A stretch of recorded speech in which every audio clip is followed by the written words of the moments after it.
welcome to IDD Talks. My name is Anastasia Lavrina, and now I'm joined by a very distinguished guest, Mr. Fariz Ismailzade, member of Azerbaijani Parliament and leader for the Azerbaijan-UK Interparliamentary Relations Working Group. Warm welcome. Thank you. Thank you very much for the invitation. Thank you so much. So after a long pause, the Azerbaijan-UK Parliamentary Friendship Group has resumed its work. Would you say this restart signals a new phase of cooperation between Baku and London?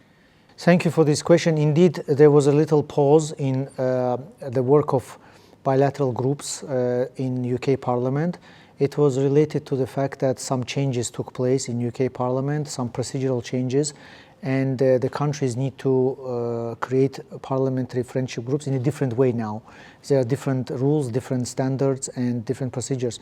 So after more than 1 year of attempts, with the help of our embassy and with some advocacy efforts of our parliament leadership, we were able to create again friendship group. The main purpose is to foster bilateral cooperation between our parliaments, to spread the message about Azerbaijani foreign policy among British parliamentarians, about the situation in the region, but also most importantly to strengthen strategic partnership between our countries, because as you know, UK and Azerbaijan are now working on a strategic partnership paper, and the parliaments also have a role to contribute to this strategic partnership. Absolutely. Could you please clarify whether the London roundtable discussion held just recently with your personal participation come up with a specific policy outcomes for the region and the peaceful development agenda between Armenia and Azerbaijan? Yes, together with some meetings in Parliament, I also participated in the roundtable, which was organized at RUSI, Royal United Services Institute. And this was a quite inclusive roundtable with representatives of leading think tanks and universities, independent experts. The main purpose was to discuss situation in the region after the Washington agreements, to discuss the peace agenda, peace process, to focus on trip corridor, to focus on connectivity and some regional, let's say, transport projects, but also to discuss wider region, to discuss Ukraine process and Iran, things development around Iran, to highlight the role of Azerbaijan in regional diplomacy, in regional mediation.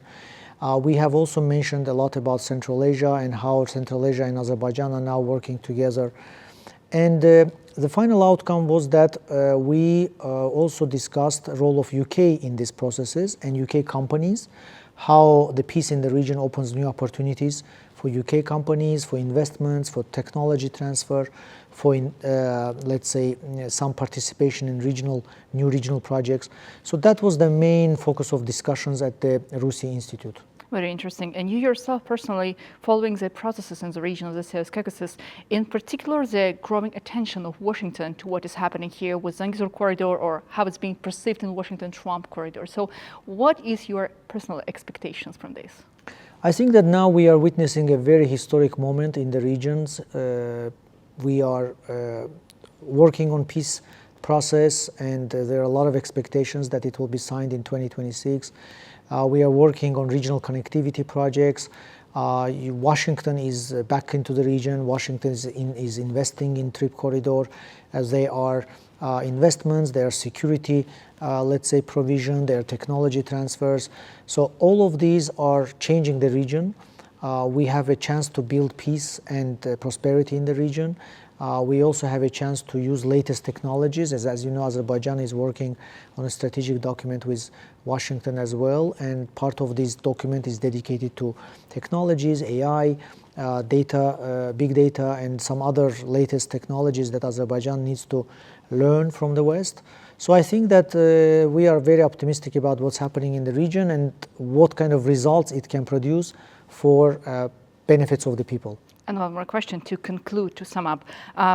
As you mentioned yourself, Washington is having persistent attention to what's happening here, but there is also a growing competition between the superpowers to take its own part in the processes. So do you believe that the presence of Washington can indeed foster this procedure in between of Armenia and Azerbaijan? That is true. In geopolitics, there are always competitions, and especially in our region, which is full of natural resources, which is geostrategically important, and also the fact that there are transport corridors being developed.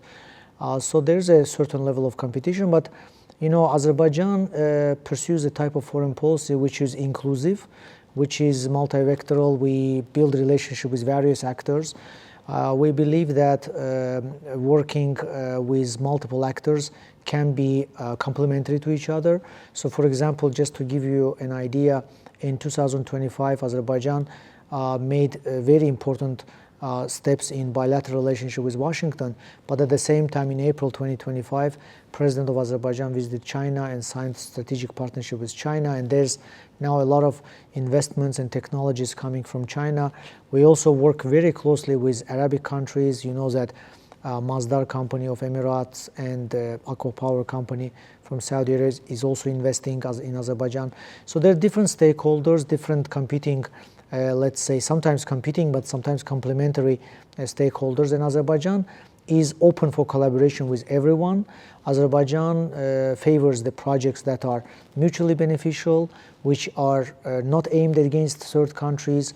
We also have great cooperation with Israel. We have great cooperation with some post-Soviet countries, especially Central Asian countries. So this is a format where Azerbaijan favors cooperation with multiple stakeholders. They are all complementary to each other. They are not aimed against third parties, and they are aimed at bringing economic dividends to Azerbaijan. Absolutely. Dr. Ismailzade, thank you so much for joining us. Thank you very much for the invitation. Thank you.